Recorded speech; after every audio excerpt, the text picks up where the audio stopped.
Tak ada dukun sakti yang berani menyebut namanya dengan lantang di tengah malam. Tak ada paranormal yang berani menantang kekuasaannya di wilayah selatan.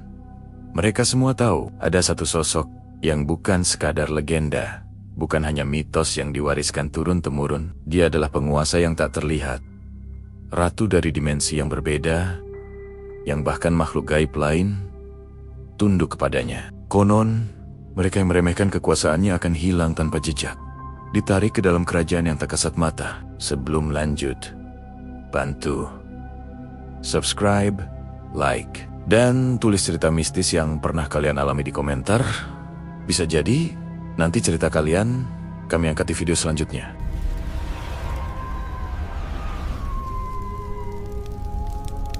Pantai Selatan selalu punya cerita yang tak pernah benar-benar selesai. Ombaknya bukan hanya besar, tapi seolah menyimpan rahasia yang tak ingin dibagikan. Sejak dahulu, masyarakat pesisir hidup dengan satu aturan tak tertulis.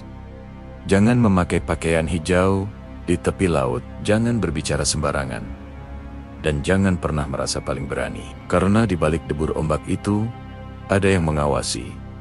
Bukan sekadar angin, bukan sekadar bayangan, tapi kekuasaan yang tak terlihat, yang dipercaya sebagai penguasa seluruh makhluk gaib di wilayah itu. Para nelayan tua sering bercerita bahwa ada malam-malam tertentu ketika laut terlihat lebih tenang dari biasanya. Terlalu tenang, seakan memberi jalan bagi sesuatu untuk muncul ke permukaan. Mereka mengaku pernah melihat cahaya kehijauan di kejauhan, seperti istana yang berdiri di atas air, lalu menghilang saat didekati. Tidak ada yang berani memastikan, tapi semua tahu siapa yang dimaksud. Nama itu hanya disebut dalam bisikan Nyi Roro Kidul. Yang membuat kisah ini berbeda bukan sekadar mitosnya, tapi pengakuan dari orang-orang yang dianggap sakti. Seorang dukun tua di daerah Jawa Tengah pernah berkata bahwa semua ilmu, semua ajian, semua perjanjian dengan makhluk halus tetap memiliki batas.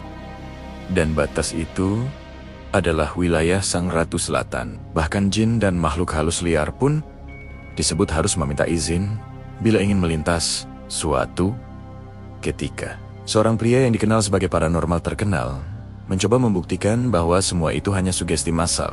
Ia datang ke pantai selatan dengan rombongan kecil, membawa perlengkapan ritual, dupa, dan sesajen yang menurutnya cukup kuat untuk membuka tabir. Ia tertawa saat warga memperingatkannya. Ia merasa ilmunya cukup tinggi untuk menantang siapapun, bahkan penguasa Laut Selatan. Malam itu, angin berubah arah secara tiba-tiba. Ombak yang tadinya biasa saja mendadak menghantam lebih keras. Rekaman yang mereka ambil hanya menunjukkan gangguan suara dan layar yang berkedip-kedip. Pria itu sempat berteriak seolah melihat sesuatu di hadapannya. Keesokan paginya, ia ditemukan tergeletak lemas dengan tatapan kosong. Sejak hari itu, ia tak pernah lagi membuka praktik. Ia hanya berkata satu kalimat sebelum benar-benar menutup diri dari dunia supranatural. Ada yang lebih tinggi, dan kita bukan apa-apa. Cerita itu menyebar cepat, bukan untuk menakut-nakuti, tapi menjadi pengingat bahwa ada hierarki di dunia yang tak terlihat. Jika dukun berkuasa di desa, jika jin berkuasa di tempat-tempat angker, maka di Lautan Selatan hanya ada satu penguasa. Dan yang paling membuat orang bergidik adalah keyakinan bahwa kekuasaan itu bukan hanya soal wilayah, tapi tentang perjanjian yang telah terjalin ratusan tahun. Beberapa orang percaya bahwa kekuatan Nyi Roro Kidul bukan hanya berasal dari dirinya sendiri, tapi dari ribuan makhluk gaib yang berada di bawah komandonya, seperti kerajaan tak kasat mata yang terorganisir, lengkap dengan prajurit dan penjaga. Itu sebabnya banyak ritual besar di tanah Jawa selalu menyebut Laut Selatan sebagai titik keseimbangan. Karena jika keseimbangan itu terganggu, bukan hanya satu orang yang terkena dampaknya, melainkan seluruh wilayah. Namun pertanyaan terbesar yang selalu muncul adalah satu: benarkah ia hanya legenda? Ataukah selama ini manusia memang sengaja diberi jarak agar tidak mengetahui seberapa besar kekuasaan yang sebenarnya? Dan malam itu, seorang pemuda bernama Arga memutuskan untuk mencari jawabannya sendiri. Arga bukan tipe orang yang mudah percaya pada cerita turun-temurun. apalagi jika itu hanya berisi larangan tanpa penjelasan yang masuk akal. Sejak kecil ia sudah mendengar tentang penguasa Laut Selatan, tentang pakaian hijau yang tak boleh dikenakan, tentang suara panggilan yang tak boleh dibalas, dan tentang orang-orang yang hilang tanpa jejak setelah merasa dirinya paling berani. Namun baginya, semua itu terasa seperti cara lama untuk menakut-nakuti generasi muda agar tidak bermain terlalu jauh ke bibir pantai. Ia tumbuh di era internet, membaca banyak teori, dan terbiasa mencari jawaban logis atas setiap fenomena. Justru karena itu, ketika ia mendengar cerita tentang paranormal terkenal yang mendadak menutup diri setelah melakukan ritual di pantai selatan, rasa penasarannya berubah menjadi obsesi kecil yang terus mengganggu pikirannya. Ia datang bukan sebagai penantang, bukan pula sebagai orang yang ingin membuktikan dirinya lebih kuat dari makhluk gaib manapun.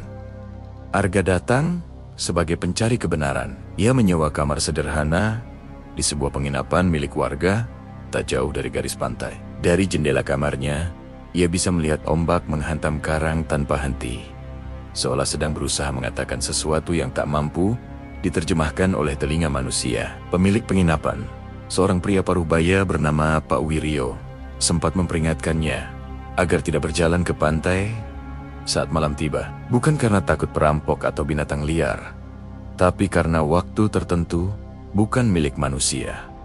Kalimat itu terdengar aneh, tapi cara Pak Wiryo mengucapkannya membuat Arga tak bisa langsung mengabaikannya. Hari pertama, ia habiskan dengan berbicara pada para nelayan. Mereka tak pernah menyebut nama itu secara langsung, namun setiap kali laut mendadak berubah tenang atau ombak tiba-tiba surut tanpa sebab jelas, mereka akan saling berpandangan dengan wajah yang tak nyaman. Seorang nelayan tua bahkan mengatakan bahwa ada malam-malam tertentu ketika mereka memilih tak melaut meski cuaca cerah. Kalau lautnya terlalu ramah, justru itu yang bikin takut, katanya lirih. Bagi Arga, kalimat itu terdengar seperti teka-teki, tapi ia mencatatnya di buku kecil yang selalu ia bawa. Ia mulai menyadari bahwa rasa takut yang diwariskan dari generasi ke generasi bukanlah ketakutan kosong. Ia hidup, tumbuh, dan mengakar dalam cara orang-orang di sana menjalani hari. Malam kedua, Arga memutuskan untuk turun ke pantai seorang diri. Ia tak membawa perlengkapan ritual, tak membawa sesajen, hanya membawa senter kecil dan ponsel untuk merekam suasana. Angin berembus lebih dingin dari biasanya, membuat bulu kuduknya berdiri tanpa alasan jelas. Pasir terasa lebih berat di bawah langkahnya, seolah setiap pijakan ingin menahannya untuk kembali. Ombak tak terlalu besar, tapi ada pola aneh dalam gerakannya. Datang, mundur, lalu seolah berhenti sesaat sebelum kembali menghantam dengan irama yang tak biasa. Ia berdiri cukup jauh dari bibir air, mencoba menenangkan diri dan meyakinkan bahwa semua ini hanya sugesti. Namun saat ia hendak menyalakan kamera, layar ponselnya mendadak berkedip. Baterai yang tadinya hampir penuh, tiba-tiba turun drastis, sinyal hilang. Angin yang semula hanya berembus, kini berputar, menciptakan suara seperti bisikan panjang yang sulit dipahami. Arga memutar tubuhnya perlahan, merasa seolah ada yang berdiri tepat di belakangnya. Ia tak melihat siapapun, tapi aroma harum yang tak biasa, seperti bunga melati bercampur air laut, mendadak memenuhi udara. Jantungnya berdegup lebih cepat, bukan karena panik, tapi karena instingnya berkata bahwa ia tak sendirian. Ia mencoba memanggil nama seseorang, siapapun, hanya untuk memastikan bahwa dunia masih normal, tapi suaranya terasa berat, seperti tertahan di tenggorokan. Dalam keheningan itu, ia mendengar suara ombak berubah menjadi lebih lembut, seakan memberi jalan pada sesuatu yang sedang mendekat. Di kejauhan, di antara gelapnya malam, ia melihat kilatan kehijauan yang sangat samar, terlalu jelas untuk disebut ilusi, tapi terlalu cepat untuk diyakini nyata. Cahaya itu muncul sesaat, membentuk siluet yang tak bisa ia jelaskan, lalu menghilang seolah ditelan kabut. Arga mundur beberapa langkah, napasnya mulai tak teratur. Ia bukan penakut, tapi pengalaman itu berbeda dari apapun yang pernah ia rasakan. Ini bukan sekadar rasa takut karena berada di tempat gelap. Ini adalah perasaan diawasi oleh sesuatu yang jauh lebih besar dari dirinya. Sesuatu yang tak perlu menunjukkan wujud untuk membuat manusia menyadari batasnya. Saat ia memutuskan untuk kembali ke penginapan, angin mendadak berhenti, ombak kembali normal. Seolah tak pernah terjadi apapun. Keesokan paginya, kabar mengejutkan menyebar di desa. Seorang pemuda yang dikenal sering menantang mitos Laut Selatan ditemukan pingsan di dekat karang. Ia selamat, tapi mengigau sepanjang malam tentang istana di bawah laut dan pasukan yang berdiri berjajar. Arga mendengar cerita itu dari Pak Wiryo dengan wajah yang kali ini tak lagi sekadar memberi peringatan. Ada kecemasan yang nyata. "Kamu semalam ke pantai, ya?" tanya Pak Wiryo pelan. Arga tak langsung menjawab, tapi tatapannya cukup untuk memberi konfirmasi. Sejak malam itu, Arga mulai mengalami mimpi yang sama berulang kali. Ia berdiri di tengah lautan yang tenang, tanpa perahu, tanpa daratan. Air tak menenggelamkannya, tapi membawanya melayang seperti permukaan kaca. Di hadapannya berdiri sosok perempuan dengan busana hijau yang berkilau lembut, rambutnya panjang tergerai, dan tatapannya tak menunjukkan kemarahan, hanya kewibawaan yang membuatnya sulit bernapas. Sosok itu tak berbicara, tapi Arga merasakan pesan yang jelas. Ada batas yang tak boleh dilewati. Ia terbangun setiap kali mimpi itu mencapai titik ketika sosok tersebut melangkah, mendekat. Tubuhnya basah oleh keringat, padahal udara kamar terasa biasa saja. Mimpi itu bukan sekadar bunga tidur. Ia terasa terlalu nyata, terlalu terstruktur untuk dianggap hasil imajinasi. Arga mulai mempertanyakan niat awalnya. Ia datang untuk mencari kebenaran, tapi kini ia merasa kebenaran itu justru sedang mendekatinya, lebih cepat dari yang ia bayangkan. Beberapa warga mulai menjaga jarak darinya, seolah kehadirannya membawa gangguan yang tak terlihat. Seorang ibu tua bahkan menolak menjual makanan padanya setelah melihat ia mengenakan kaus dengan warna yang sedikit menyerupai hijau laut. "Jangan buat dia marah," gumamnya tanpa menjelaskan siapa yang dimaksud. Arga mulai menyadari bahwa rasa takut kolektif ini bukan tanpa alasan. Ada pengalaman-pengalaman yang tak pernah tercatat, hanya diwariskan lewat cerita dan peringatan singkat. Pada malam berikutnya, sebelum ia sempat memutuskan apakah akan kembali ke pantai atau tidak, terdengar suara ketukan pelan di pintu kamarnya.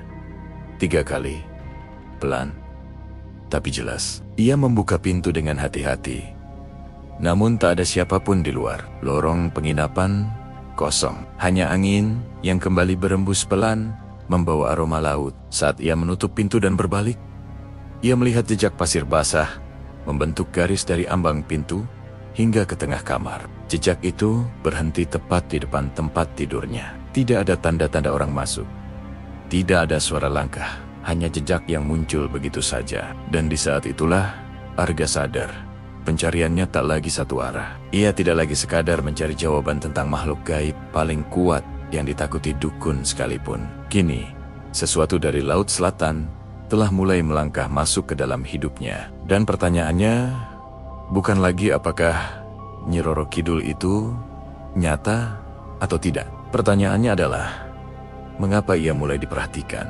Jejak pasir basah itu tidak menghilang.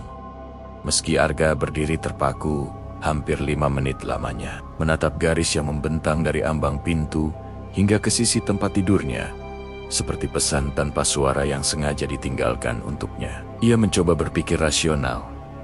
Mungkin hanya pasir yang terbawa angin. Mungkin seseorang berniat mengerjainya. Namun, bentuk jejak itu terlalu rapi, terlalu menyerupai langkah kaki manusia yang berjalan perlahan dan pasti. Ia berlutut, menyentuh butiran pasir itu dengan ujung jarinya, dan merasakan dingin yang tak wajar. Seperti pasir yang baru saja tersentuh air laut dalam. Ketika ia berdiri kembali dan menoleh ke pintu, lorong tetap kosong. Tak ada suara langkah menjauh. Tak ada tawa iseng yang biasa mengiringi sebuah lelucon, hanya sunyi yang terasa berat. Seolah kamar itu kini bukan lagi sepenuhnya miliknya. Sepanjang malam, Arga tak bisa memejamkan mata. Setiap kali ia hampir terlelap, bayangan tentang sosok perempuan berbusana hijau dari mimpinya kembali muncul. Berdiri tak jauh darinya dengan tatapan yang sulit Terjemahkan, bukan marah, bukan pula ramah, melainkan tatapan yang mengandung kuasa yang tak perlu dibuktikan. Ia mulai menyadari bahwa apa yang terjadi bukan sekadar rangkaian kebetulan. Ada pola yang perlahan membentuk lingkaran di sekeliling hidupnya. Ia datang untuk mencari kebenaran tentang penguasa Laut Selatan. Namun kini tanda-tanda justru datang menghampirinya tanpa ia undang. Dan yang paling membuatnya gelisah adalah perasaan bahwa ia sedang diuji, bukan diserang. Keesokan paginya, suasana desa terasa berbeda. Beberapa nelayan memilih tak melaut, meski langit cerah dan angin bersahabat. Mereka berkumpul di tepi pantai, memandang laut dengan ekspresi yang sulit dibaca. Arga mendekat dan mendengar bisik-bisik tentang perubahan arus yang tak biasa, tentang ikan-ikan yang mendadak menjauh dari wilayah tangkapan mereka, dan tentang mimpi aneh yang dialami lebih dari satu orang pada malam yang sama. Salah satu nelayan muda mengaku bermimpi berdiri di tengah hamparan air yang tenang, melihat barisan bayangan berdiri seperti prajurit di kejauhan. Arga terdiam. Mimpi itu terlalu mirip dengan apa yang ia alami. Ia tak mengatakan apapun. Namun perasaan bahwa dirinya terhubung dengan sesuatu yang lebih besar mulai tumbuh dalam diam. Pak Wiryo memanggilnya sore itu dengan wajah yang lebih serius dari biasanya. Ia mengajak Arga duduk di teras belakang penginapan, jauh dari telinga orang lain. Dengan suara pelan, Pak Wiryo bercerita bahwa beberapa tetua desa mulai merasa ada yang terusik. Bukan karena warga melakukan kesalahan, melainkan karena ada orang luar yang datang dengan niat menggali hal-hal yang seharusnya dibiarkan tetap tersembunyi. Arga tak perlu bertanya siapa yang dimaksud. Ia sadar kehadirannya mungkin dianggap sebagai gangguan dalam keseimbangan yang telah dijaga turun-temurun. Namun, alih-alih menyuruhnya pergi, Pak Wiryo justru berkata bahwa tidak semua orang yang diperhatikan oleh penguasa Laut Selatan akan bernasib buruk. Kadang, ujarnya lirih, ada yang dipilih untuk melihat lebih dekat, supaya tahu batas. Malam itu, Arga memutuskan untuk tidak turun ke pantai. Ia memilih tetap di kamar, mencoba memahami apa yang sebenarnya terjadi. Namun keputusan untuk diam tak membuat gangguan berhenti. Tepat saat jarum jam menunjukkan tengah malam, suara ombak terdengar lebih keras dari biasanya. Meski jarak penginapan cukup jauh dari bibir laut, suara itu seperti gemuruh yang terus mendekat, memenuhi udara, hingga membuat kaca jendela bergetar halus. Lampu kamar berkedip sekali, lalu kembali normal.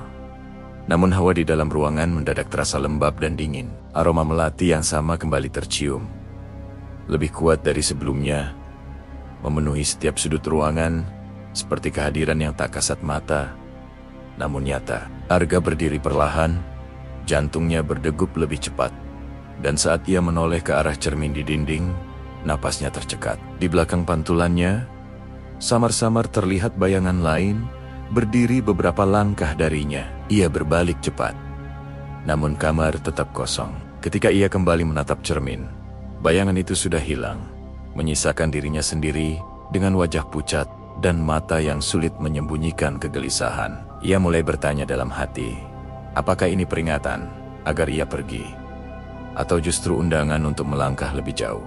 Desa tak lagi setenang sebelumnya. Kabar tentang pemuda yang pingsan di dekat karang semakin melebar, ditambah dengan cerita beberapa warga yang mengaku melihat kilatan cahaya kehijauan di permukaan laut pada waktu yang hampir bersamaan. Seorang ibu bahkan bersumpah melihat sosok perempuan berdiri di antara ombak sebelum menghilang di telan gelap. Tak ada yang berani menyebut namanya, namun semua tahu siapa yang sedang mereka bicarakan. Ketegangan menyelimuti desa, seperti kabut tipis yang tak terlihat, tapi terasa. Dan di tengah semua itu, Arga merasa dirinya menjadi titik pusat dari lingkaran yang semakin menyempit. Ia mulai menelusuri arsip lama di balai desa, mencari catatan tentang kejadian-kejadian serupa di masa lalu. Ia menemukan kisah tentang seorang bangsawan yang konon pernah menjalin perjanjian dengan penguasa Laut Selatan demi kekuasaan, tentang dukun sakti yang menghilang setelah mencoba menantang wilayahnya, dan tentang orang-orang biasa yang tiba-tiba berubah hidupnya setelah mengalami mimpi yang sama berulang kali. Polanya selalu serupa, tanda-tanda datang lebih dulu, Lalu pilihan diberikan, mundur dan melupakan, atau melangkah dan menerima konsekuensinya. Arga menutup buku tua itu dengan tangan sedikit gemetar, menyadari bahwa ia kini berada di persimpangan yang sama. Pada malam ketiga sejak jejak pasir muncul, ia kembali bermimpi.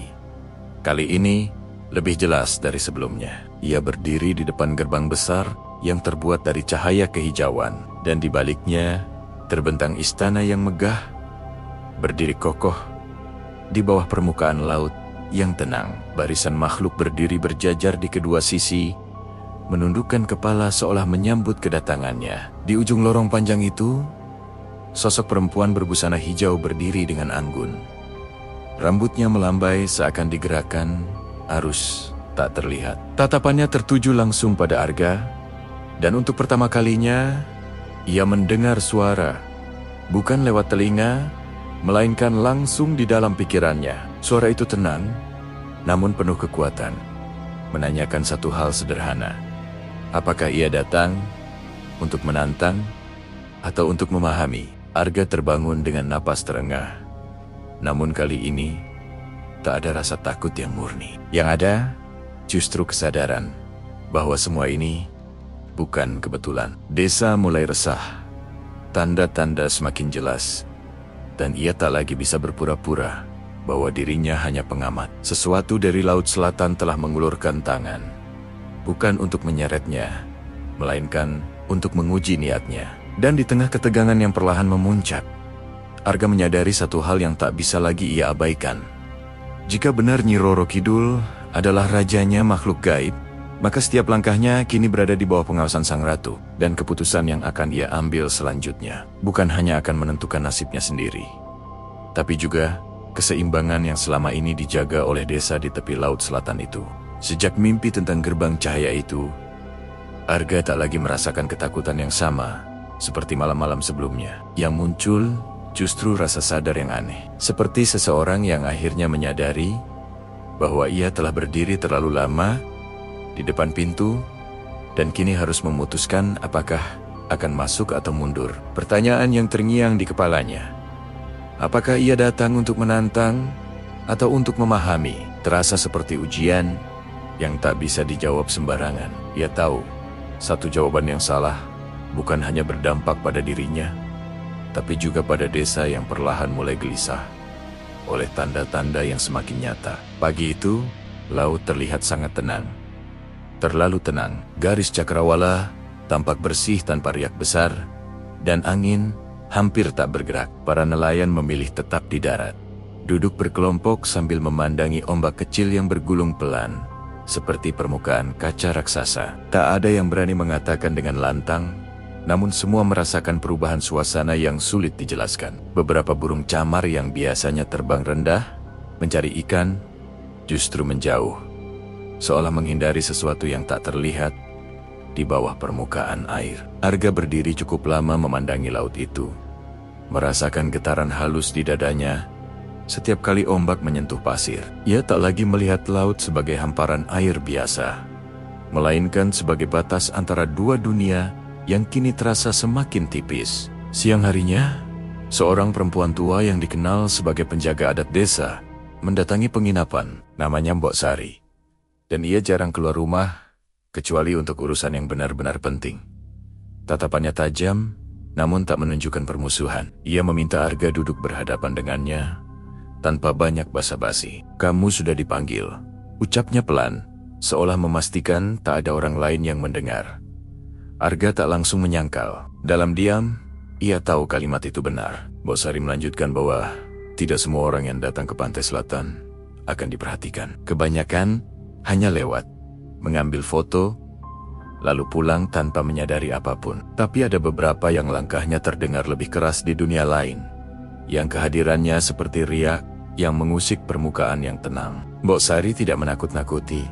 Ia justru berbicara dengan nada yang penuh peringatan, namun juga penghormatan. Ia menjelaskan bahwa Nyi Roro Kidul bukan sekadar sosok yang menuntut ketakutan, melainkan penjaga keseimbangan. Banyak orang mengira kekuasaannya hanya tentang menarik korban atau menghukum kesombongan. Padahal, yang lebih penting adalah menjaga batas antara manusia dan dunia yang tak terlihat. Kalau batas itu dilanggar, katanya lirih.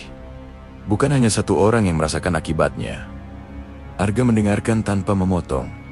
Merasakan setiap kata itu seperti potongan puzzle yang mulai membentuk gambaran yang lebih besar. Malam itu, tanpa rencana yang benar-benar matang, Arga kembali berjalan ke pantai. Kali ini, ia tidak membawa ponsel, tidak membawa senter, dan tidak berniat merekam apapun. Ia hanya berdiri di tepi pasir, memandang laut yang kembali menunjukkan wajah tenangnya. Angin berembus lembut, membawa aroma asin yang bercampur wangi bunga yang kini terasa familiar. Ia menutup mata sejenak dan dalam hati mengucapkan satu kalimat sederhana. Ia datang bukan untuk menantang, melainkan untuk memahami.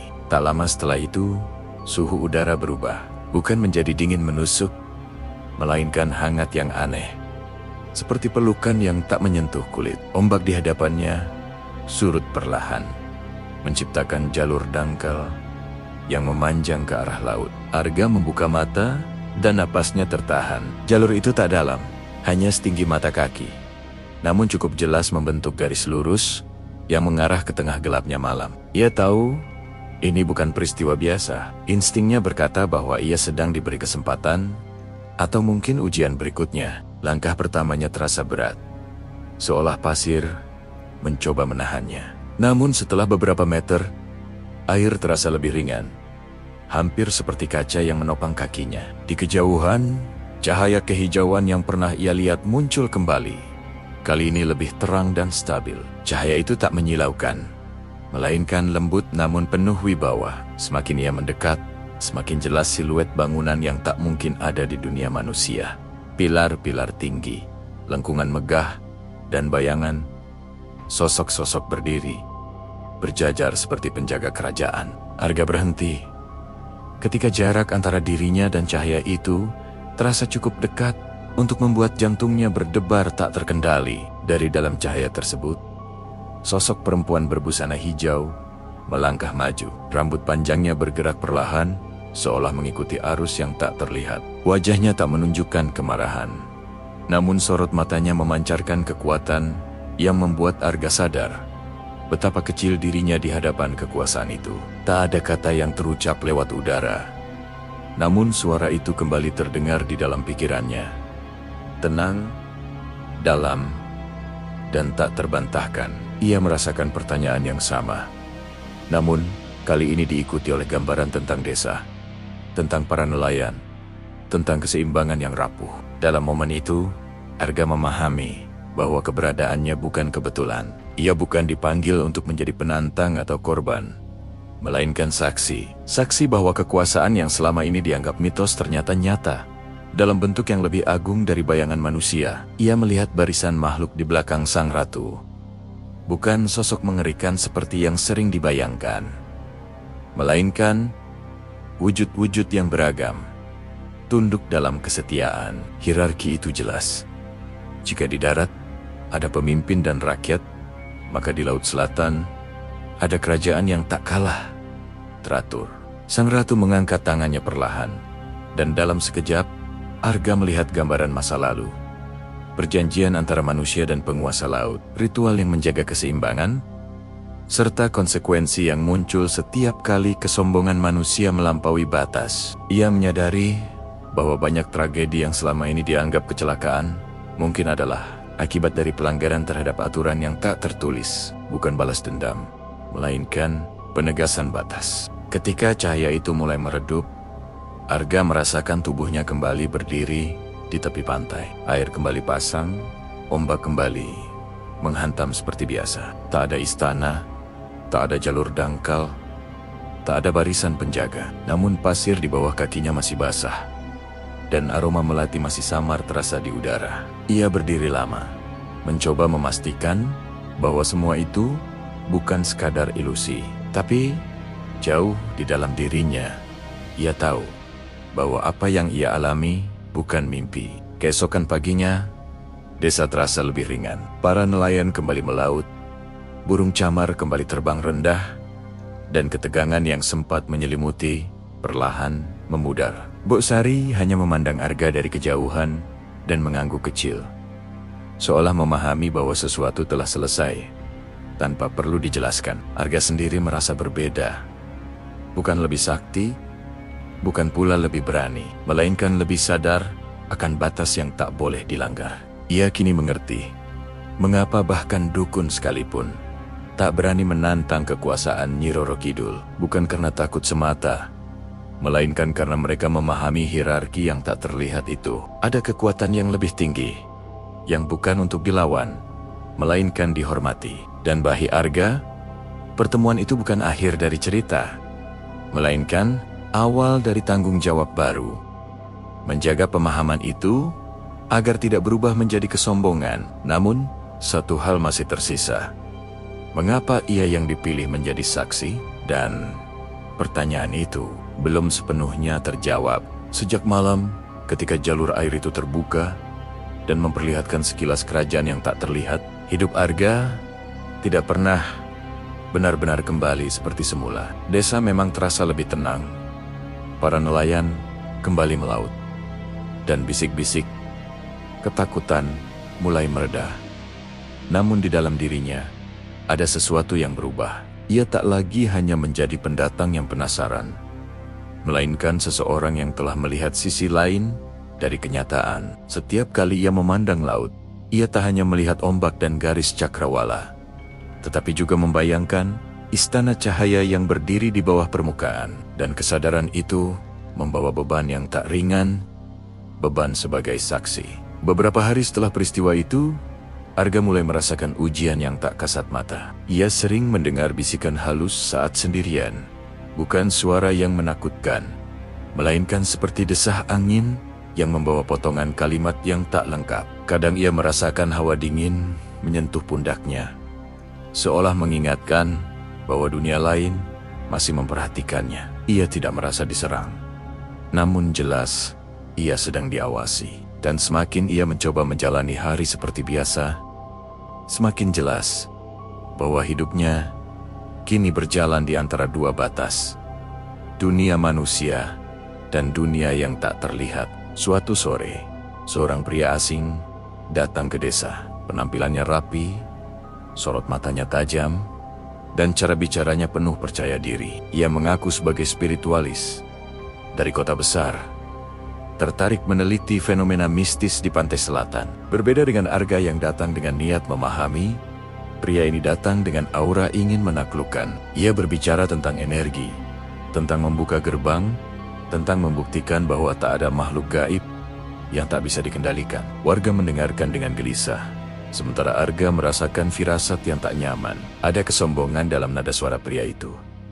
Sesuatu yang dulu juga pernah dimiliki paranormal terkenal, yang kini memilih menghilang dari dunia praktik. Malam itu, pria asing tersebut mengadakan ritual kecil di tepi pantai, mengundang beberapa warga untuk menyaksikan. Ia menyalakan dupa, membentangkan kain hijau, dan mulai melafalkan mantra dengan suara lantang. Arga berdiri agak jauh, menyaksikan tanpa ikut campur. Angin yang tadinya tenang perlahan berubah arah. Ombak yang sebelumnya bersahabat mulai menghantam lebih keras, seolah merespons setiap kata yang diucapkan pria itu. Langit yang cerah mendadak tertutup awan tipis yang bergerak cepat, dan suasana berubah tegang dalam hitungan menit. Pria itu semakin keras melantunkan mantranya, seolah menantang sesuatu untuk muncul. Warga mulai mundur perlahan, merasa ada yang tidak beres. Arga merasakan getaran yang sama seperti malam ketika jalur air terbuka.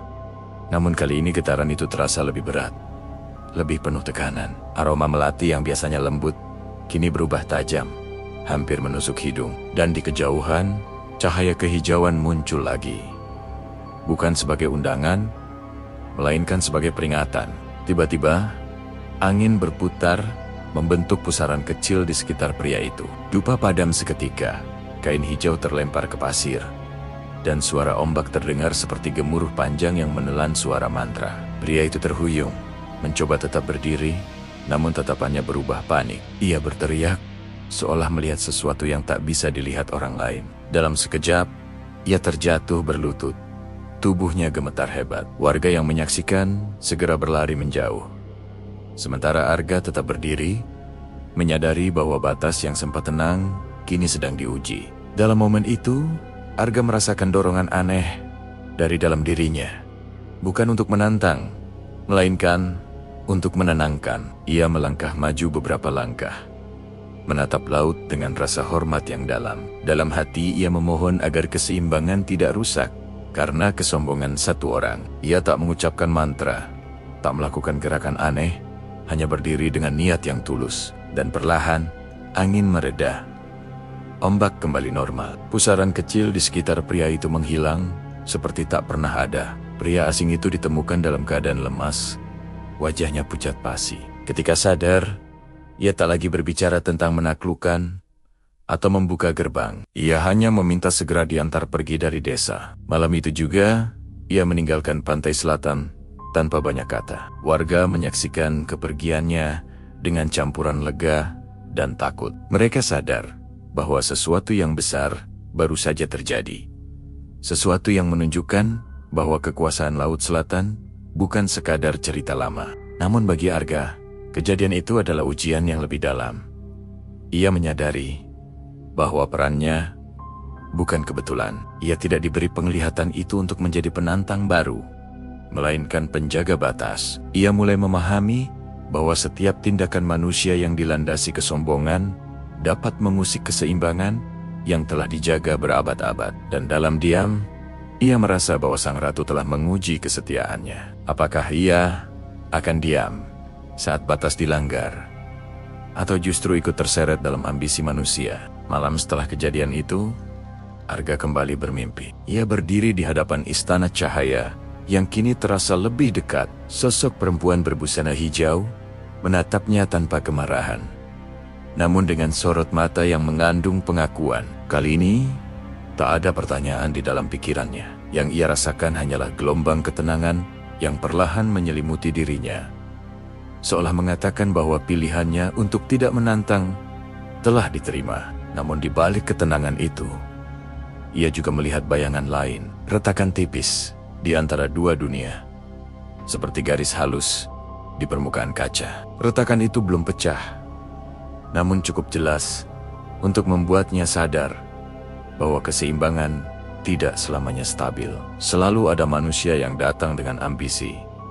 Selalu ada yang ingin membuktikan diri lebih tinggi dari yang tak terlihat. Dan setiap kali itu terjadi, batas akan kembali diuji. Arga terbangun dengan perasaan campur aduk. Ia tahu ujian belum selesai.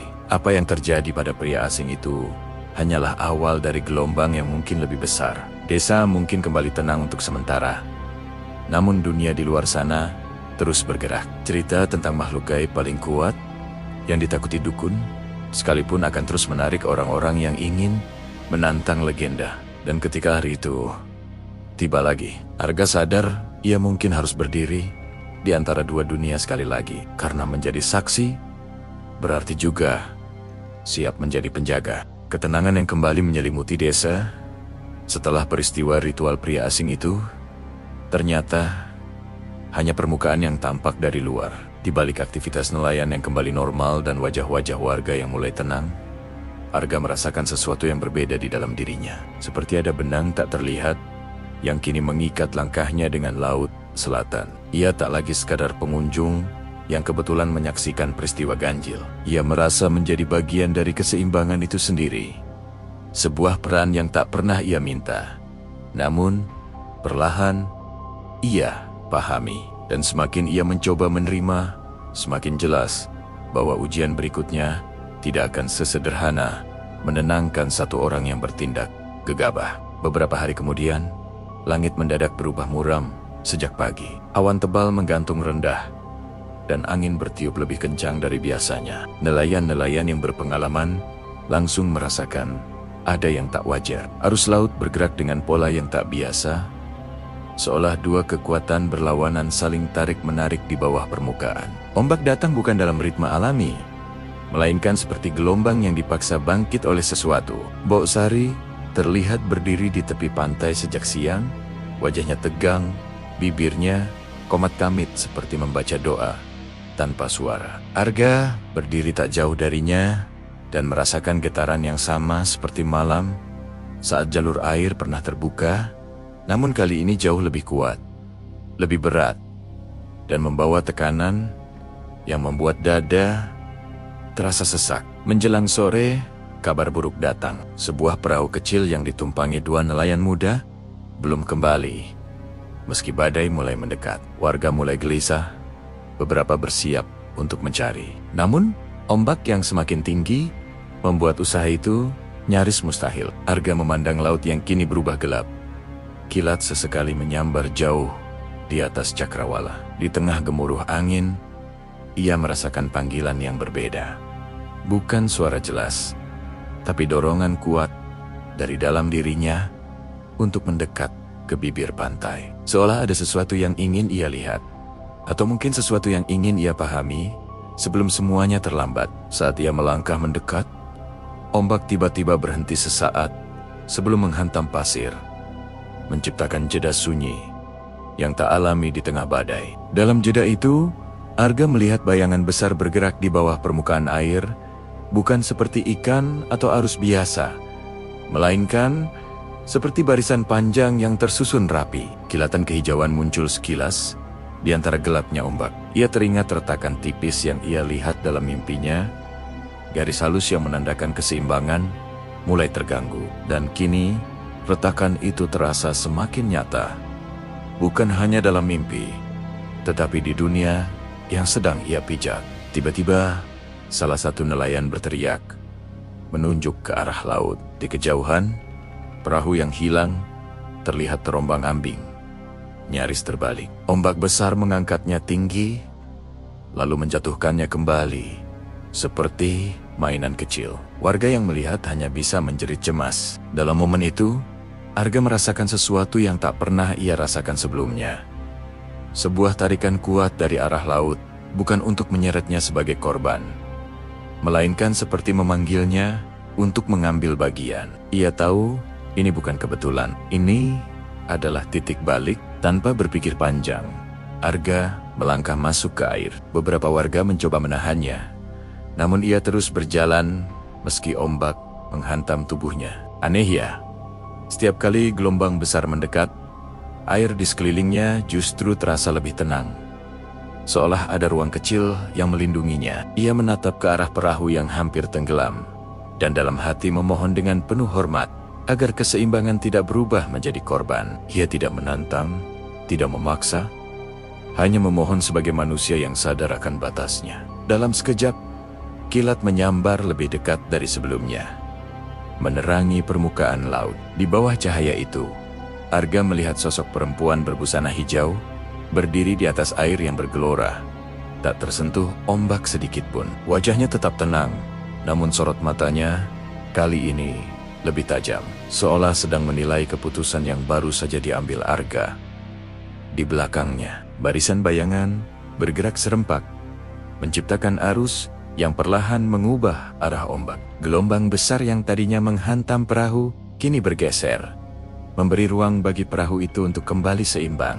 Beberapa nelayan yang menyaksikan dari pantai terdiam tak percaya. Ombak yang sebelumnya ganas, tiba-tiba membuka jalur sempit, cukup bagi perahu untuk bergerak perlahan menuju darat. 2 nelayan muda itu tampak pucat dan gemetar, namun selamat. Saat perahu akhirnya menyentuh pasir, badai mereda secepat ia datang. Hujan berhenti, angin melunak, dan laut kembali bergemuruh dalam irama yang lebih alami. Warga berlari menolong kedua nelayan, sementara Arga berdiri terpaku di tengah air yang kini setinggi lututnya. Sosok itu masih berdiri beberapa langkah di hadapannya. Kali ini, tak ada kata di dalam pikirannya. Hanya gelombang kesadaran yang membuatnya memahami satu hal.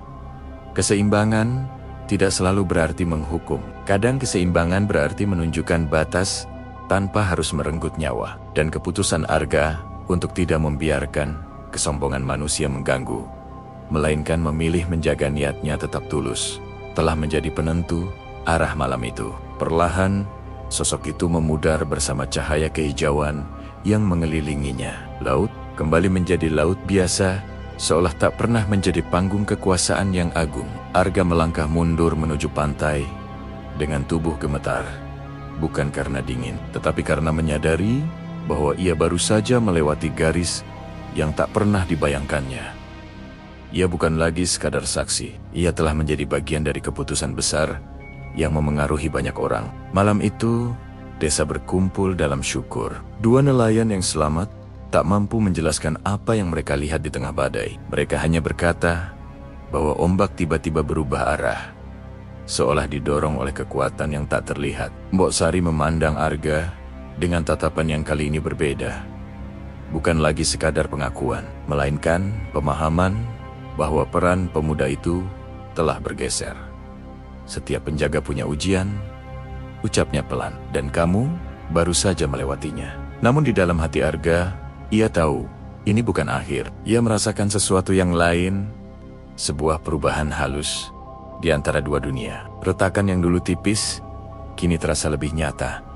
Seolah keputusan malam itu memperkuat, sekaligus memperjelas batas yang ada. Ia sadar bahwa setiap campur tangan, meski dengan niat baik, tetap memiliki konsekuensi. Dan ia mulai bertanya dalam diam, sampai kapan ia akan berdiri di antara dua kekuatan yang berbeda? Titik balik itu telah terjadi. Ia telah melihat langsung bagaimana kekuasaan Nyi Roro Kidul bukan hanya tentang ditakuti, tetapi tentang menjaga keseimbangan yang tak dipahami banyak orang. Namun semakin ia terlibat, semakin besar tanggung jawab yang mengikutinya. Dan jauh di bawah permukaan laut yang kini tampak tenang, kerajaan itu tetap berdiri, menunggu langkah berikutnya.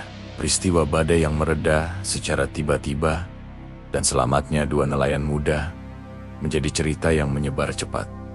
Bukan hanya di desa kecil itu, tetapi hingga ke kota-kota terdekat. Orang-orang mulai berdatangan, sebagian karena rasa ingin tahu, sebagian lagi karena ingin membuktikan sesuatu. Ada yang datang membawa kamera dan mikrofon. Ada pula yang datang dengan niat lebih tersembunyi, mencari kekuatan, mencari pengakuan, atau bahkan mencari jalan pintas menuju kekuasaan. Arga menyadari bahwa apa yang terjadi malam itu bukan hanya menyelamatkan dua nyawa, tetapi juga membuka perhatian yang lebih luas terhadap pantai selatan. Dan perhatian yang berlebihan seringkali menjadi awal dari kekacauan. Beberapa dukun dan spiritualis dari berbagai daerah mulai berdiskusi tentang tanda besar yang muncul di Laut Selatan. Mereka menyebutnya sebagai pertanda pergeseran energi, sebagai momen ketika gerbang antara dua dunia terbuka lebih lebar dari biasanya. Sebagian merasa terpanggil untuk datang dan mengambil bagian, sementara sebagian lainnya justru memperingatkan agar tidak ada yang mencoba mengusik keseimbangan. Nama Nyi Roro Kidul kembali dibicarakan dengan nada yang campur aduk antara hormat dan ambisi. Arga mendengar kabar itu dari Pak Wiryo, dan untuk pertama kalinya ia merasakan ketakutan yang bukan berasal dari laut, melainkan dari manusia. Suatu malam, rombongan kecil berjumlah 5 orang tiba di desa. Mereka tidak banyak bicara pada warga, namun langsung menuju penginapan dan menyewa 2 kamar. Aura mereka berbeda, tenang di permukaan, tetapi menyimpan tujuan yang jelas. Salah satu dari mereka, pria paruh baya dengan sorot mata tajam, mendatangi Arga secara langsung. Ia mengaku mengetahui apa yang terjadi saat badai dan menyebut Arga sebagai penghubung. Kata itu membuat Arga terdiam. Ia tak pernah menganggap dirinya memiliki peran sebesar itu. Namun cara pria itu berbicara seolah semuanya sudah menjadi rahasia umum di kalangan tertentu. Pria tersebut menjelaskan bahwa ada kekuatan besar di Laut Selatan yang bisa dimanfaatkan jika seseorang tahu caranya. Ia tidak berbicara tentang menghormati atau menjaga keseimbangan, melainkan tentang membuka jalur perjanjian baru. Arga merasakan nada keserakahan yang samar, namun jelas. Ia menolak dengan halus, mengatakan bahwa apa yang terjadi malam badai bukanlah sesuatu yang bisa dipanggil sesuka hati. Namun pria itu hanya tersenyum tipis, seolah sudah memperhitungkan jawaban tersebut. Kamu mungkin belum sadar, katanya pelan, tapi kamu sudah dipilih. Keesokan harinya, suasana desa kembali berubah. Laut yang sempat tenang, kini menunjukkan gelombang tak beraturan. Angin datang tanpa arah yang jelas, dan beberapa warga kembali merasakan mimpi aneh tentang istana di bawah laut. Mbok Sari terlihat gelisah, lebih dari sebelumnya. Ia memperingatkan bahwa terlalu banyak niat yang salah dapat menciptakan celah yang berbahaya. Arga memahami maksudnya. Jika satu orang yang sombong bisa memicu badai kecil, maka 5 orang dengan ambisi besar bisa menciptakan sesuatu yang jauh lebih mengerikan. Malam itu, rombongan tersebut turun ke pantai, membawa perlengkapan ritual yang lebih lengkap dari sebelumnya. Mereka membentuk lingkaran, menyalakan api kecil, dan mulai melantunkan doa-doa yang terdengar berbeda dari yang biasa didengar warga. Suara mereka menyatu dengan gemuruh ombak yang semakin keras. Arga berdiri cukup jauh. Hatinya diliputi kegelisahan. Ia tahu apa yang sedang terjadi. Bukan sekadar upaya membuktikan diri, melainkan usaha membuka paksa sesuatu yang seharusnya tidak disentuh. Ketika mantra mereka mencapai puncaknya, langit mendadak gelap. Meski bulan sebelumnya bersinar terang, ombak naik dengan cepat, lebih tinggi dari yang pernah dilihat Arga sejak ia datang. Air laut bergerak membentuk pusaran besar di depan lingkaran ritual. Aroma melati yang biasanya lembut, kini berubah menjadi tajam dan berat, seolah udara dipenuhi peringatan yang tak terdengar oleh telinga biasa. Rombongan itu tetap melanjutkan ritual, tak menyadari bahwa mereka sedang berdiri di ambang sesuatu yang jauh lebih besar dari perkiraan mereka. Tiba-tiba, cahaya kehijauan muncul, bukan sebagai garis tipis, melainkan sebagai gelombang besar yang membentang di permukaan laut. Sosok perempuan berbusana hijau muncul lebih jelas dari sebelumnya. Berdiri di atas ombak yang menggulung, tatapannya kali ini tak lagi sekadar mengamati, melainkan menegaskan. Barisan bayangan di belakangnya bergerak serempak, menciptakan tekanan yang membuat udara terasa berat. Arga merasakan dadanya sesak, bukan karena takut, tetapi karena menyadari bahwa dua dunia kini benar-benar bertabrakan. Rombongan itu terdiam. Sebagian mencoba melanjutkan mantra, sebagian mulai mundur dengan wajah pucat. Angin berputar lebih kencang, memadamkan api ritual dan menghamburkan perlengkapan mereka. Ombak melonjak tinggi, menghantam pasir dengan kekuatan yang membuat tanah bergetar. Dalam kekacauan itu, Arga merasakan dorongan kuat untuk melangkah maju lagi. Bukan untuk melawan, melainkan untuk menengahi. Ia tahu jika ritual itu terus dipaksakan, retakan antara dua dunia bisa pecah sepenuhnya. Ia berdiri di antara rombongan dan laut, mengangkat kedua tangannya tanpa mantra, tanpa gerakan rumit. Ia hanya menundukkan kepala dan menyampaikan niatnya dalam diam, agar batas tetap dijaga, agar ambisi manusia tidak merusak keseimbangan yang telah ada. Dalam momen itu, waktu terasa melambat. Ombak yang hampir menyapu seluruh pantai mendadak berhenti beberapa meter dari tempat mereka berdiri. Air bergetar, namun tak melangkah lebih jauh. Tatapan sang ratu tertuju langsung pada Arga. Ada kemarahan yang samar, namun juga pengakuan bahwa ia sekali lagi memilih untuk tidak menantang. Perlahan, gelombang besar itu surut, dan cahaya kehijauan memudar bersama sosok yang berdiri di atasnya. Angin melemah, langit kembali menunjukkan cahaya bulan yang sempat tersembunyi. Rombongan itu terjatuh terduduk. Wajah mereka dipenuhi ketakutan yang tak bisa disembunyikan. Mereka tak lagi berbicara tentang perjanjian atau kekuatan. Mereka hanya ingin pergi secepat mungkin. Desa terdiam lama setelah kejadian itu. Warga menyadari bahwa malam tersebut hampir menjadi titik di mana batas benar-benar runtuh. Mbok Sari mendekati Arga dan berkata bahwa tidak semua orang diberi kesempatan untuk berdiri di antara dua dunia dan tetap bertahan. Tapi semakin sering kamu melangkah ke sana, ujarnya pelan, semakin besar harga yang harus kamu bayar. Arga memahami maksudnya. Ia telah 2 kali menjadi penengah, 2 kali berdiri di garis tipis antara manusia dan kerajaan bawah laut. Dan setiap kali, jarak antara dirinya dan dunia itu terasa semakin dekat. Ia mulai bertanya dalam diam, apakah perannya akan terus berlanjut? Atau suatu hari nanti, ia akan benar-benar ditarik melewati batas yang selama ini ia jaga?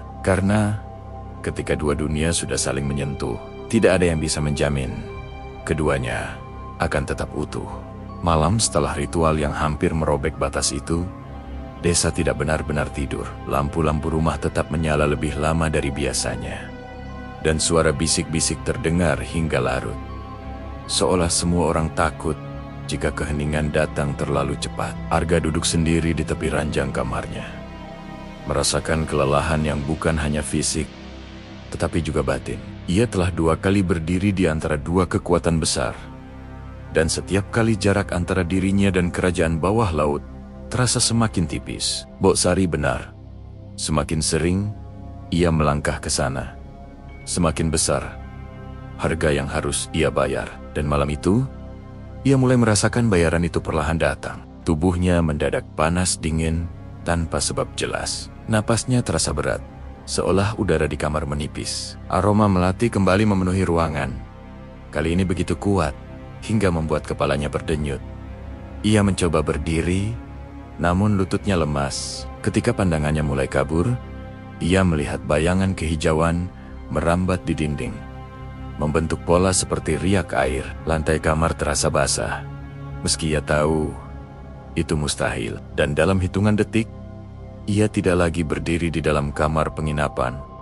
Ia berada di tempat yang pernah ia lihat dalam mimpi, namun kini terasa jauh lebih nyata. Ia berdiri di tengah hamparan air yang tenang seperti cermin, dengan istana megah menjulang di hadapannya. Pilar-pilar tinggi memantulkan cahaya hijau lembut, dan barisan makhluk berdiri berjajar di kedua sisi lorong panjang yang mengarah ke singgasana. Tidak ada suara ombak, tidak ada angin, hanya keheningan yang penuh wibawa. Setiap langkah Arga terasa ringan, namun syarat makna.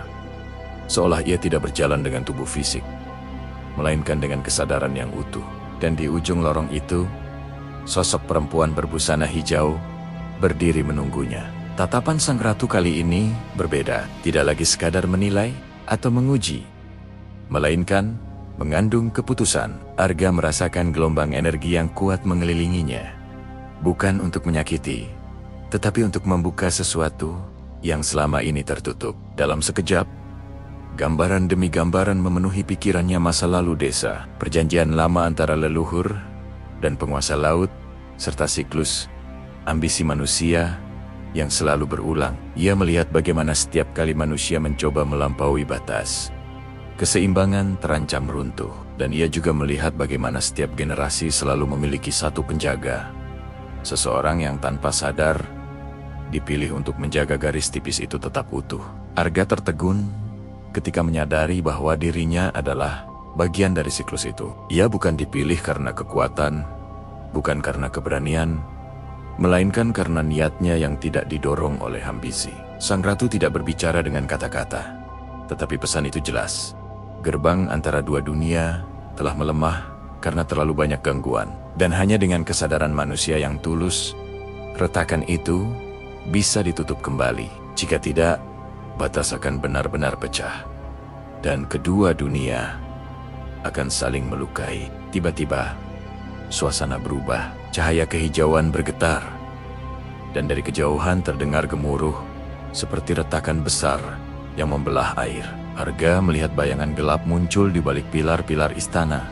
Bukan bagian dari barisan penjaga, melainkan bentuk-bentuk liar yang bergerak tak teratur. Ia memahami bahwa retakan itu bukan hanya celah kecil, melainkan pintu yang hampir terbuka lebar akibat ambisi manusia yang memaksa masuk. Makhluk-makhluk liar itu bukan prajurit kerajaan, melainkan entitas yang ingin memanfaatkan celah tersebut untuk menyeberang tanpa izin. Tatapan sang ratu menjadi tajam. Dalam satu gerakan anggun, ia mengangkat tangannya, dan barisan penjaga bergerak serempak, membentuk dinding cahaya. Namun retakan itu terlalu besar untuk ditutup dari satu sisi saja. Arga merasakan dorongan kuat di dadanya, seperti panggilan untuk melangkah maju. Ia sadar, inilah klimaks dari semua ujian yang ia lalui. Bukan lagi tentang menenangkan badai atau menghentikan ritual, melainkan tentang menjaga batas agar tidak runtuh sepenuhnya. Dengan langkah mantap,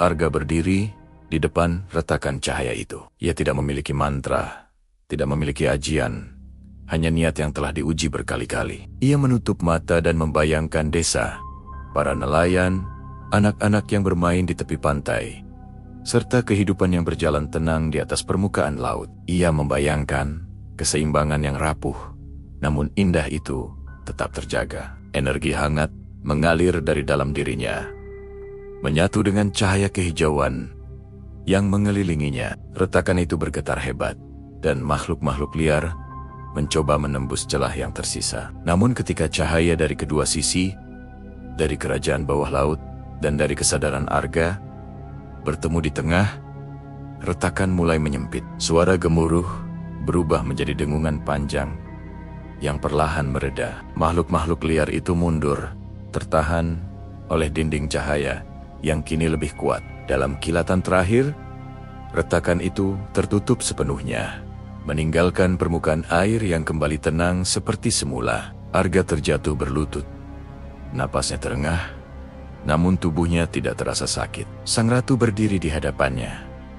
Tatapannya kini lembut namun penuh kekuasaan. Ia tidak mengucapkan terima kasih, tidak pula memberikan janji, namun Arga merasakan satu hal yang jelas. Keseimbangan telah dipulihkan untuk saat ini, dan perannya sebagai penjaga telah mencapai puncaknya. Dalam sekejap, istana dan seluruh kerajaan itu memudar. Arga terbangun di kamar penginapan. Tubuhnya terbaring di lantai dengan Mbok Sari, dan Pak Wiryo berdiri cemas di sampingnya. Di luar, laut kembali tenang seperti pagi biasa. Tidak ada badai, tidak ada pusaran, tidak ada cahaya mencolok. Namun Arga tahu apa yang telah terjadi bukan sekadar mimpi. Tubuhnya lemah, tetapi hatinya terasa lebih ringan dari sebelumnya. Kabar tentang malam itu tidak menyebar seperti sebelumnya. Tidak ada saksi mata, tidak ada rekaman, hanya keheningan yang terasa lebih damai. Mbok Sari memandang Arga dengan tatapan penuh pengertian. Gerbangnya sudah tertutup, katanya pelan. Tapi setiap gerbang selalu punya kunci. Arga mengangguk lemah. Ia mengerti bahwa keseimbangan tidak pernah benar-benar permanen. Selalu ada kemungkinan retakan muncul kembali jika manusia lupa akan batasnya. Namun untuk pertama kalinya sejak ia datang, Arga merasakan kedamaian yang utuh. Ia tidak lagi merasa diawasi dengan tekanan, tidak lagi mendengar bisikan yang menguji. Ia tahu sang ratu masih ada. Kerajaan itu tetap berdiri megah di bawah ombak, dan hierarki dunia tak terlihat tetap berjalan. Tetapi jarak antara dirinya dan dunia itu kini kembali seperti semula. Cukup dekat untuk dihormati, cukup jauh untuk tidak dilanggar. Klimaks itu telah berlalu. Gerbang yang hampir terbuka kini tertutup rapat. Namun pertanyaan yang tersisa adalah, satu, apakah manusia akan belajar dari peringatan itu? Atau suatu hari nanti mencoba membukanya lagi? Pagi setelah Arga terbangun dari peristiwa yang menutup retakan itu terasa berbeda dari hari-hari sebelumnya. Tidak ada tanda-tanda dramatis di langit. Tidak ada ombak yang melonjak tinggi. Tidak pula cahaya kehijauan yang muncul di permukaan laut. Semuanya tampak biasa. Namun justru dalam kebiasaan itulah Arga merasakan perubahan paling besar. Hatinya yang selama berminggu-minggu dipenuhi tekanan kini terasa ringan, seolah beban tak kasat mata yang menempel di pundaknya perlahan terangkat. Ia berdiri di tepi pantai memandangi ombak yang datang dan pergi. Dan untuk pertama kalinya, ia tidak merasakan panggilan atau tarikan dari dalam laut. Yang ada hanya rasa hormat yang tenang. Desa pun kembali pada ritme lamanya. Nelayan berangkat melaut dengan wajah lebih cerah. Anak-anak bermain di pasir tanpa kekhawatiran. Dan warga mulai berbicara tentang kejadian-kejadian sebelumnya sebagai sesuatu yang telah berlalu. Tidak ada yang benar-benar tahu apa yang terjadi pada malam Arga terjatuh di kamarnya. Mbok Sari dan Pak Wiryo hanya mengatakan bahwa ia pingsan karena kelelahan. Tidak ada yang membantah, mungkin karena sebagian dari mereka memang tidak ingin tahu terlalu dalam. Ada kalanya ketidaktahuan justru menjadi perlindungan terbaik. Arga sendiri memilih diam. Ia tidak merasa perlu menceritakan apa yang ia lihat di kerajaan bawah laut, tentang retakan cahaya dan makhluk liar yang hampir menyeberang. Ia menyadari bahwa beberapa kebenaran tidak untuk diumbar, melainkan untuk dijaga. Ia kini memahami bahwa menjadi penjaga batas bukan berarti terus-menerus berdiri di garis depan, melainkan tahu kapan harus melangkah mundur agar keseimbangan tetap terpelihara. Dan dalam diamnya, ia mulai menerima bahwa perannya mungkin telah selesai, setidaknya untuk saat ini. Namun, dampak dari peristiwa sebelumnya belum sepenuhnya hilang. Beberapa warga mengaku mimpi mereka berubah. Jika sebelumnya mereka bermimpi tentang istana dan bayangan prajurit, kini mimpi itu berganti menjadi laut yang tenang dengan cahaya lembut di kejauhan. Seolah dunia bawah laut memberi tanda bahwa keseimbangan telah dipulihkan. Mbok Sari mengatakan bahwa mimpi adalah bahasa paling halus antara dua dunia.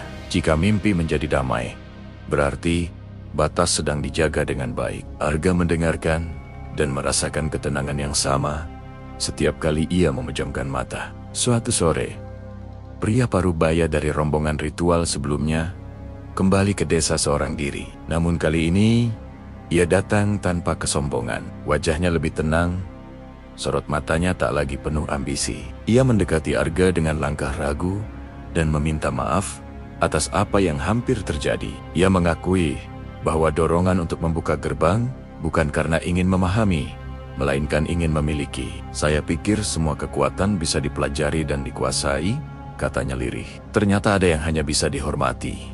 Arga tidak menghakimi. Ia tahu perubahan seperti itu tidak datang tanpa pengalaman yang mengguncang, dan mungkin itulah pelajaran terbesar yang bisa diberikan Laut Selatan. Hari-hari berikutnya berjalan lebih ringan. Arga membantu nelayan memperbaiki jaring, berbincang santai dengan Pak Wiryo, dan sesekali duduk bersama Mbok Sari di beranda rumahnya. Ia tidak lagi merasa terpisah dari warga. Tidak pula merasa berada di antara dua dunia. Ia kembali menjadi manusia biasa yang menikmati suara ombak tanpa tekanan. Namun dalam hatinya, ia tahu bahwa pengalaman itu akan selalu menjadi bagian dari dirinya, bukan sebagai kebanggaan, melainkan sebagai pengingat. Suatu malam, ia berjalan sendirian ke pantai untuk terakhir kalinya sebelum memutuskan kembali ke kota. Langit cerah, bulan menggantung sempurna, dan laut memantulkan cahaya seperti permukaan kaca yang luas. Ia berdiri cukup lama, menatap cakrawala yang kini terasa bersahabat. Dalam keheningan itu, ia merasakan kehadiran yang sangat halus. Bukan tekanan, bukan panggilan, melainkan semacam pengakuan yang lembut. Aroma melati tercium samar, lalu hilang bersama angin malam.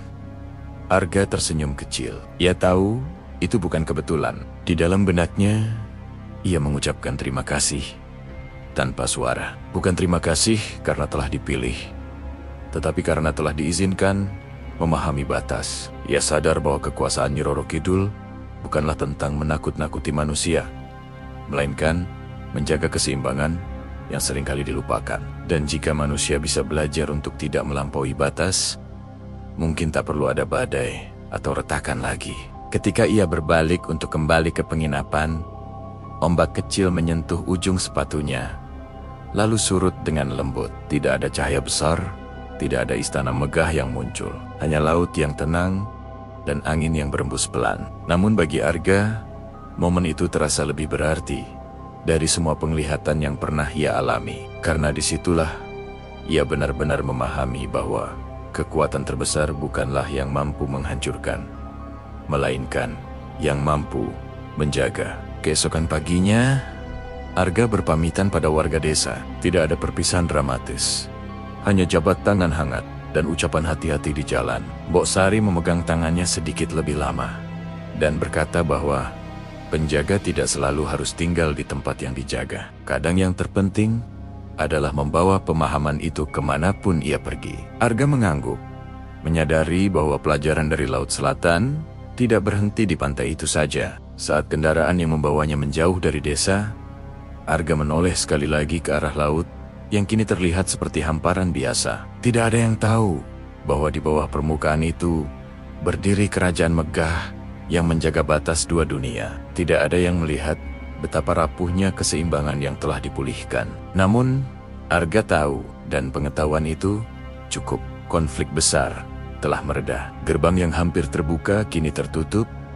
Retakan yang sempat menganga telah menyatu kembali. Namun dunia akan terus bergerak, dan manusia akan selalu diuji oleh rasa ingin tahu dan ambisinya. dan di suatu tempat di bawah ombak selatan, sang ratu tetap berjaga, memastikan bahwa batas antara dua dunia tidak lagi dilanggar. Perjalanan kembali ke kota terasa lebih sunyi dari biasanya. Arga duduk di kursi dekat jendela, memandangi hamparan sawah dan perbukitan yang perlahan menggantikan garis pantai di kejauhan. Laut selatan kini tak lagi terlihat, namun bayangannya tetap melekat kuat dalam ingatannya.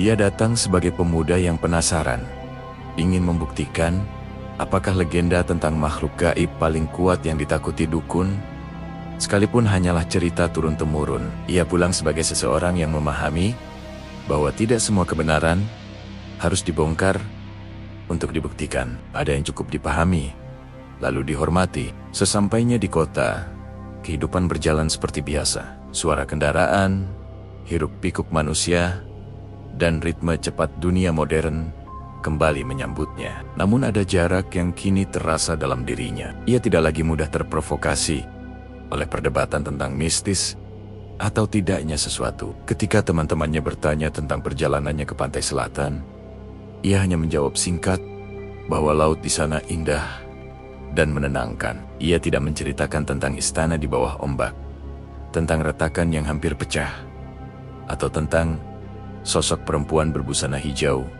yang berdiri di atas air bergelora. Bukan karena ia takut tidak dipercaya, tetapi karena ia sadar bahwa pengalaman itu bukan untuk dijadikan sensasi.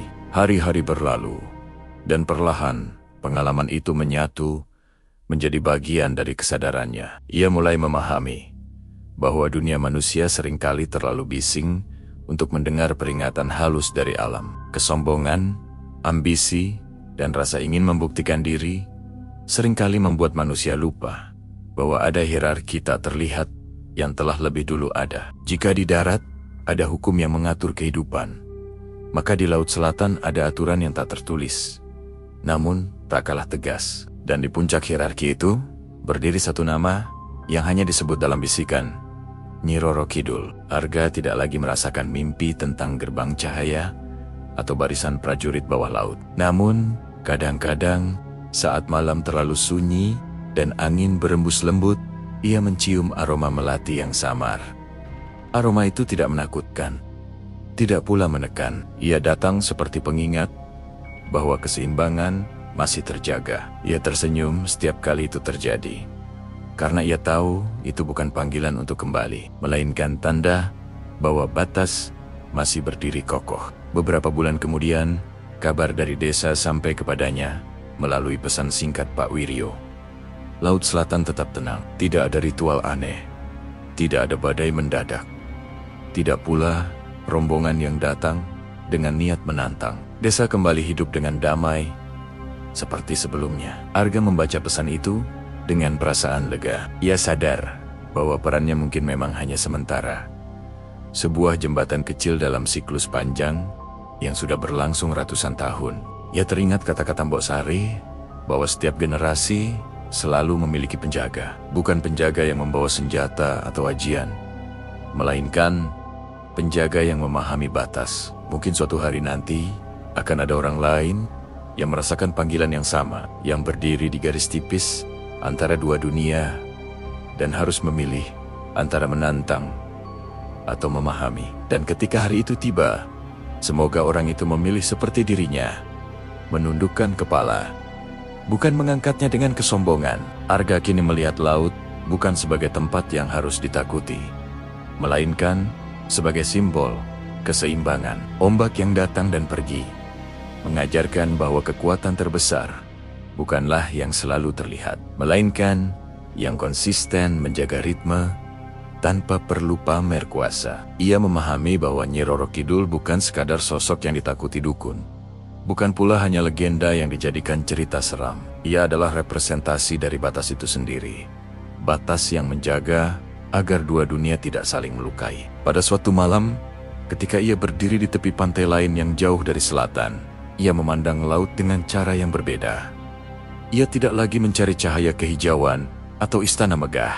Ia hanya memejamkan mata dan merasakan angin menyentuh wajahnya. Dalam keheningan itu, ia mengucapkan satu doa sederhana Semoga manusia tidak lagi lupa akan batasnya. Semoga rasa ingin tahu tidak berubah menjadi keserakahan. Dan semoga keseimbangan tetap terjaga tanpa perlu ada badai sebagai peringatan. Karena pada akhirnya, makhluk gaib paling kuat bukanlah yang menunjukkan kekuatan setiap saat. Ia adalah yang mampu menahan diri, menjaga kerajaan tanpa perlu merebut dunia manusia. Ia adalah yang ditakuti bukan karena haus kuasa, melainkan karena manusia sadar betapa kecil dirinya di hadapan tatanan yang lebih besar.